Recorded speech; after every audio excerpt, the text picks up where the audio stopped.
आप सभी भाई बहनों का आध्यात्मिक ज्ञानात्मक चैनल की संध्या बेला ज्ञान कक्षा में एक बार फिर स्वागत है।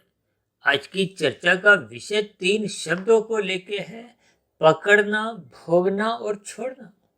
दिखने में तो ये 3 शब्द बहुत ही सरल दिखते हैं, लेकिन इन 3 शब्दों के इर्द गिर्द ही आपका हमारा जीवन बीतता जा रहा है।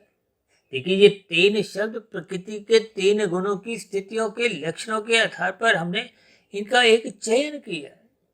देखिए, पकड़ना का अभिप्राय क्या है? हम पदार्थों को पकड़ते हैं, सुखों को पकड़ते हैं।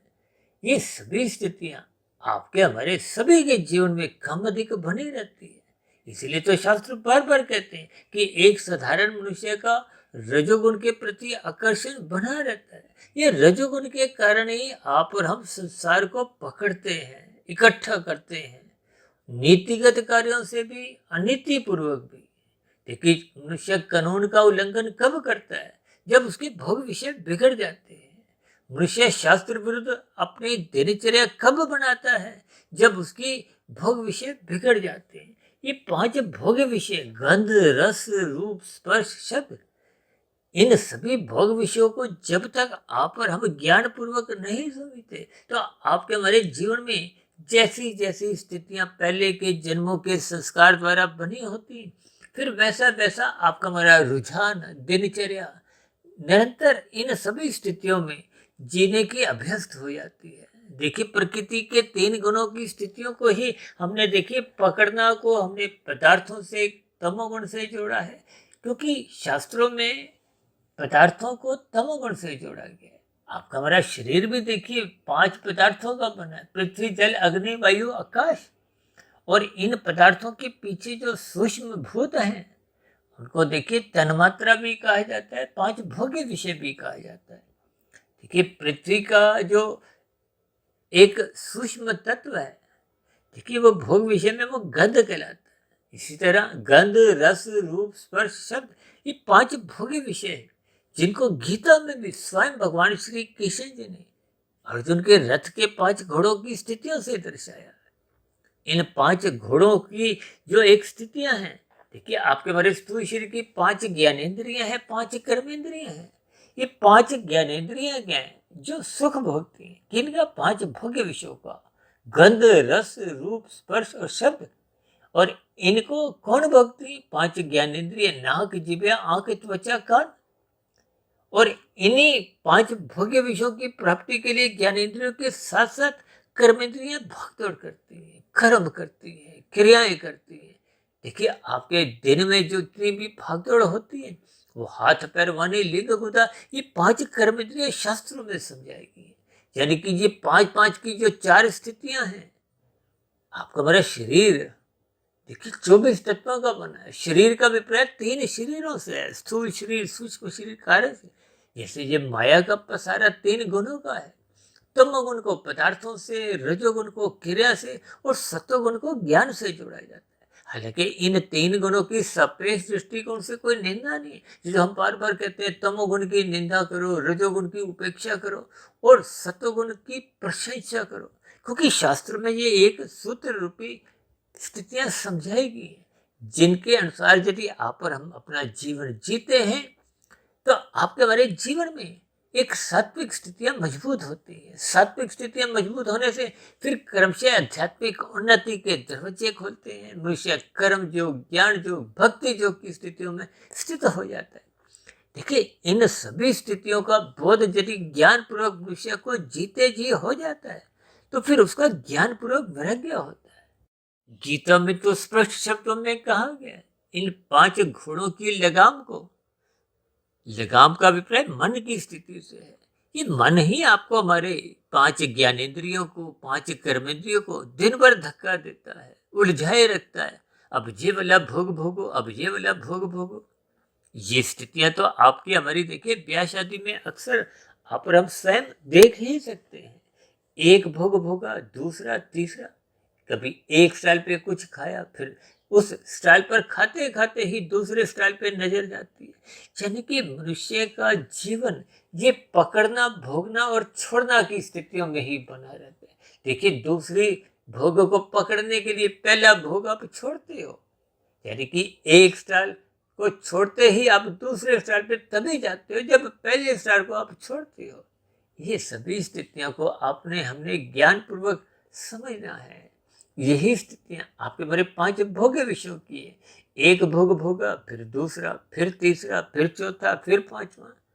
जब मनुष्य थक जाता है तभी रुकता है। रुकता क्या है? फिर वो एक आराम करता है, अचेत स्थिति में जाता है। उसी अचेत स्थिति को ही देखिए आप और हम रात को सोने की स्थिति से भी जोड़ सकते हैं। देखिए इन सभी स्थितियों को ही हमने ज्ञान पूर्वक समझना है ताकि प्रकृति के 3 गुणों की स्थितियों का, लक्षणों का आपको में बोध हो।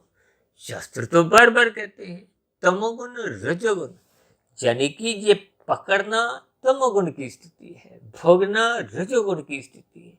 यानी कि पकड़ना भोगना ये दोनों ही स्थितियां बंधनदायक हैं। यानी कि शास्त्र कहते हैं तमोगुण रजोगुण दोनों गुण बांधते हैं। ये दोनों गुण देखिए पास पास हैं।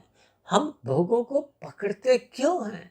देखिए दिन भर जो आप भाग दौड़ करते हो पदार्थों को इकट्ठा करने के लिए, दिन भर आप जो अर्थ कमाते हो, अर्थ देखिए कोई प्रत्यक्ष रूप से कोई खाने की स्थितियां नहीं है, कोई 200-500 का नोट खाता नहीं है, उनसे आप और हम पदार्थ खरीदते हैं।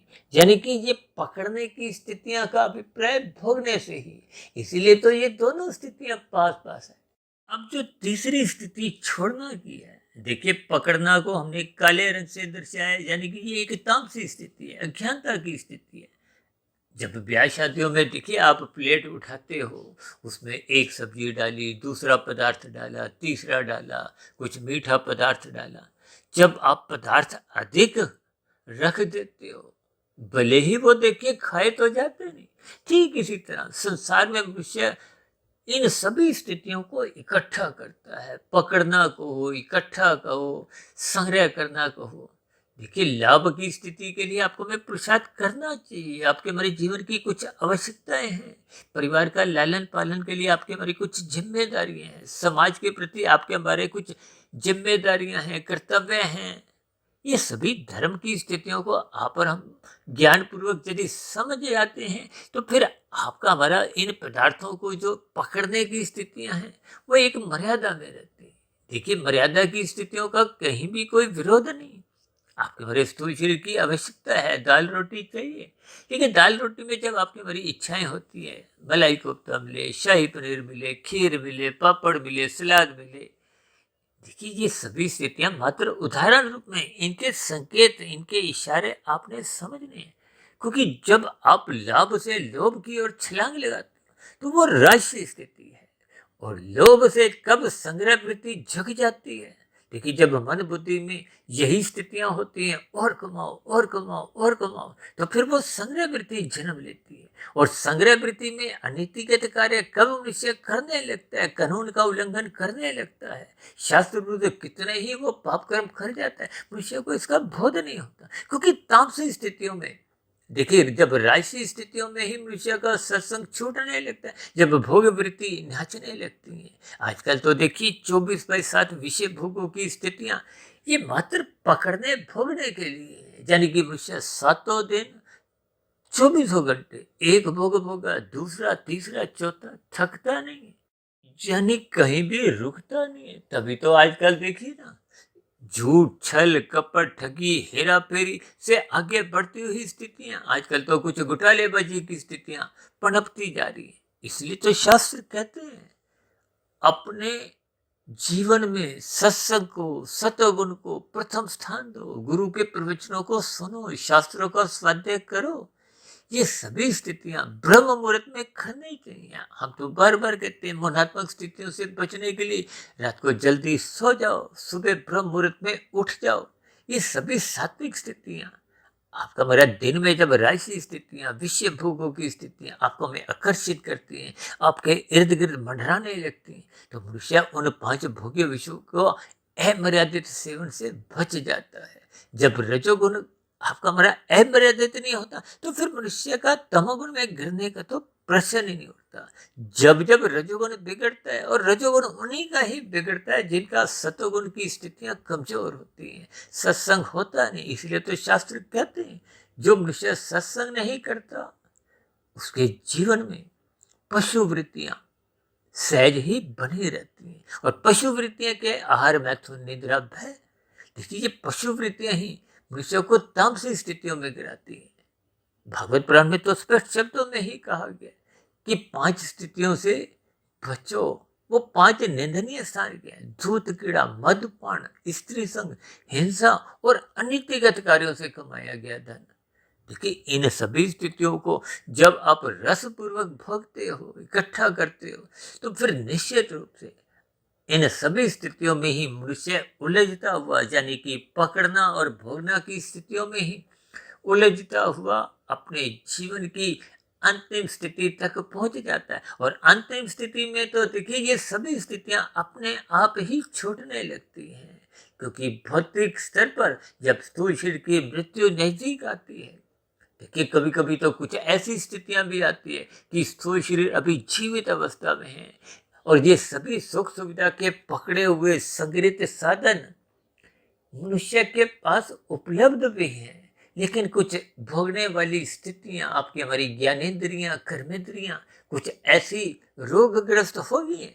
देखिए अस्पतालों में कुछ ऐसी ही स्थितियां आप देखते ही हो कि कभी कभी देखिए मनुष्य को तरल पदार्थ द्वारा, नली द्वारा कुछ पदार्थ उसके शरीर में पहुंचाए जाते हैं। मल मूत्र त्यागने की स्थितियां भी कुछ कृत्रिम नलियों द्वारा निष्कासित की जाती है, यानी कि स्थूल शरीर के रहते रहते, जीवन के रहते रहते भी ये संग्रहित पदार्थ, यानी कि पकड़े हुए संग्रहित पदार्थ आप और हम भोग नहीं पाते।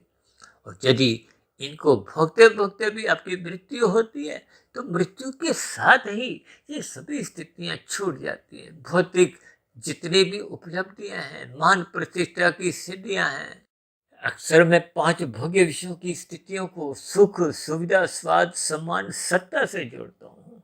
देखिए सम्मान का अभिप्राय क्या है? ये स्थूल शरीर के स्तर पर आपको हमें सम्मान की एक भूख लगी रहती है, और संसार के जितने भी ऊंचे से ऊंचे पद हैं, उन स्थितियों की आपको हमें जब भूख दिन रात परेशान करती है, तो फिर ये सभी स्थितियां तो देखिए मरने के साथ ही समाप्त समझी जाती हैं। जबकि दूसरी ओर मनुष्य जीवन आध्यात्मिक उन्नति करने के लिए मिला है। इस दिशा की ओर मनुष्य साधना करता हुआ जितना कार्यशील शुद्ध कर लेते हैं, वो सभी स्थितियां तो देखिए आपको हमें अधोगति से भी बचाती हैं, और आपके हमारे जीवन में आध्यात्मिक उन्नति के दरवाजे खोलते हैं।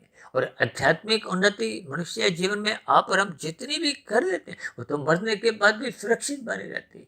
इसलिए मेरी आप सभी भाई बहनों से बेनती है कि इन सभी स्थितियों पर लाभ हानि की दृष्टि से इन सभी स्थितियों का आकलन करते हुए आपको हमें अपने जीवन की एक स्थिति को निरीक्षण करना होगा, ताकि आप और हम ये रजोगुण और तमोगुण की स्थितियों का संग एक मर्यादा में करें।